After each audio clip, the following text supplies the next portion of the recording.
주님께서 여러분과 함께 요한이 전한 거룩한 복음입니다.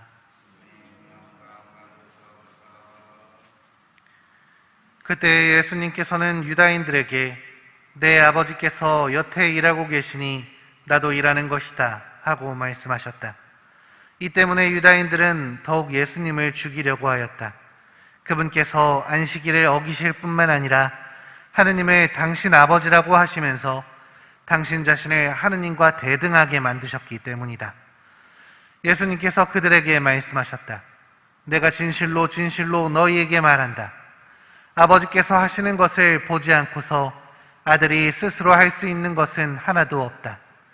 그분께서 하시는 것을 아들도 그대로 할 따름이다. 아버지께서는 아들을 사랑하시어 당신께서 하시는 모든 것을 아들에게 보여주신다. 그리고 앞으로 그보다 더 큰 일들을 아들에게 보여주시어 너희를 놀라게 하실 것이다. 아버지께서 죽은 이들을 일으켜 다시 살리시는 것처럼 아들도 자기가 원하는 이들을 다시 살린다. 아버지께서는 아무도 심판하지 않으시고 심판하는 일을 모두 아들에게 맡기셨다.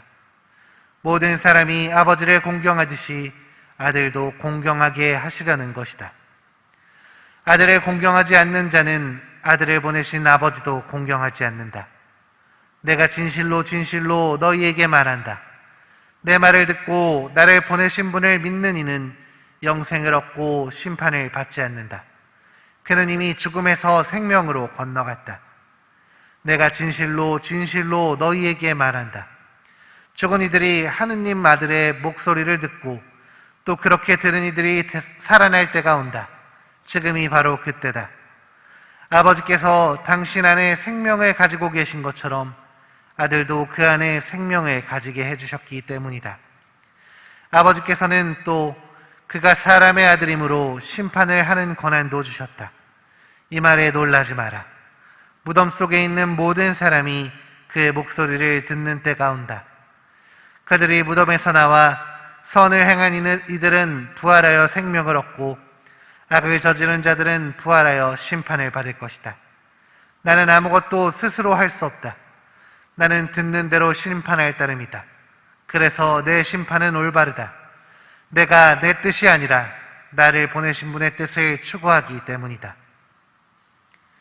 주님의 말씀입니다.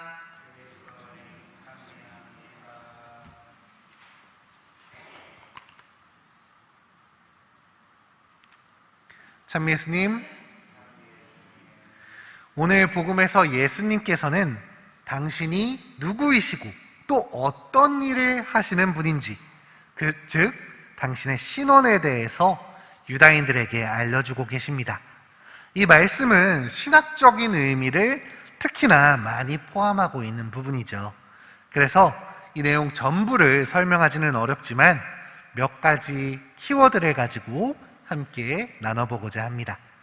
가장 먼저 우리는 내 아버지께서 여태 일하고 계시니 나도 일하는 것이다 라는 문장에 주목해야 합니다. 아버지께서 여태 일하신다는 것, 그건 하느님이 창조 때부터 줄곧 우리를 위해 애쓰고 계시다는 뜻이죠.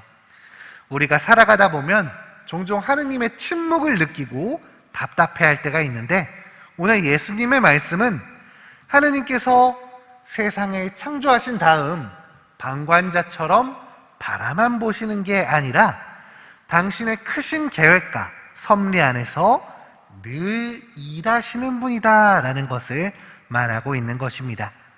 그리고 이 부분은 아버지와 함께 일하시는 예수님께서도 태초부터 하느님과 함께 일하셨다고, 또 당신이야말로 하느님과 같이 일하셨던 참 하느님이심을 드러내는 말씀이시죠. 지금도 아버지가 너희를 위해 일하고 계시다고, 그리고 나도 너희를 위해 일하고 있다고 걱정하는 우리를 위로하는 말이기도 합니다. 우리는 이 말씀을 믿음으로써 구원 역사 안에서 끊임없이 우리를 돌보시는 하느님 아버지와 그분과 함께 우리를 도와주시는 성자 우리 주 예수 그리스도를 고백할 수 있는 것입니다. 둘째로는 오늘 복음에서 가장 많이 등장하는 단어, 심판이 있겠습니다. 우리는 주님의 심판이 어떤 것인지 좀 추상적으로 느껴지기 때문에 이 심판이라는 단어를 많이 두려워합니다. 게다가 내가 좋은 판결을 받을지 또 아닐지 걱정하기 때문에 더더욱 심판이란 말에 예민하게 되죠. 그런데 예수님은 오늘 말씀에서 심판과 함께 희망을 전해주고 계십니다. 내 말을 듣고 나를 보내신 분을 믿는 이는 영생을 얻고 심판을 받지 않는다. 그들이 무덤에서 나와 선을 행한 이들은 부활하여 생명을 얻고 악을 저지른 자들은 부활하여 심판을 받을 것이다 라고 말씀하시기 때문입니다. 한마디로 예수님을 믿고 선행을 실천하며 산다면 이 심판을 면제받을 수 있다는 것, 그리고 영원한 생명을 누릴 거라고 주님이 약속하고 계시는 것이죠. 언젠가 우리에게 있을 주님의 심판을 막연히 두려워하는 게 아니라 우리가 그분을 믿고 또 주님의 삶을 따라가는 선행을 실천한다면 주님께서 주시는 생명도 누릴 수 있다라는 희망을 우리에게 안겨주시는 것입니다. 마지막으로 우리가 신경 써야 할 말은 나는 아무것도 스스로 할 수 없다 라고 거듭 말씀하시는 예수님의 모습입니다. 이 아무것도 스스로 할 수 없다라는 것은 예수님의 무력함을 나타내는 것이 아니라 예수님이야말로 삼위일체이신 하느님의 아드님으로서 하느님 아버지와 완전한 통교를 이루고 있다라는 그분의 신원에 대한 말씀이죠. 단순히 내가 하고자 하는 것을 하는 것이 아니라 아버지께서 원하시는 것들, 아버지께서 바라시는 그 뜻을 나는 실천하기에 나 스스로는 아무것도 할 수 없다고 말씀하시는 것입니다. 하느님 아버지께서 아들이신 당신의 안에 계시고 또 당신께서도 아버지 안에 온전히 머물러 계심을 드러내는 말씀이신 것이죠. 예수님은 하느님과 깊은 친교의 결합 안에서 그분의 뜻을 이루시고자 노력하십니다. 하느님의 뜻을 너무나 잘 알고 계시기 때문에 이를 위해 당신의 목숨마저 내놓는 순명을 선택할 수 있었던 것이죠. 오늘 강론을 준비하면서 이 복음에 담겨있는 수많은 신학적 의미들을 내가 어떻게 전달해야 할까 참 많은 고민을 하게 되었습니다. 그런데 이 글을 쓰면서 우리가 강론을 준비하면서 정말 중요한 게 이 신학적인 단어들, 신학적인 의미만을 아는 게 중요한 게 아니라는 것을 느낄 수 있었습니다. 이거보다 한층 더 중요한 것, 신학적인 부분을 모르더라도 우리가 더 집중해야 될 부분은 예수님을 믿고 따르면, 선행을 실천하면 심판을 면제받고 영원한 생명을 보장받는다는 믿음이 아닐까 싶습니다.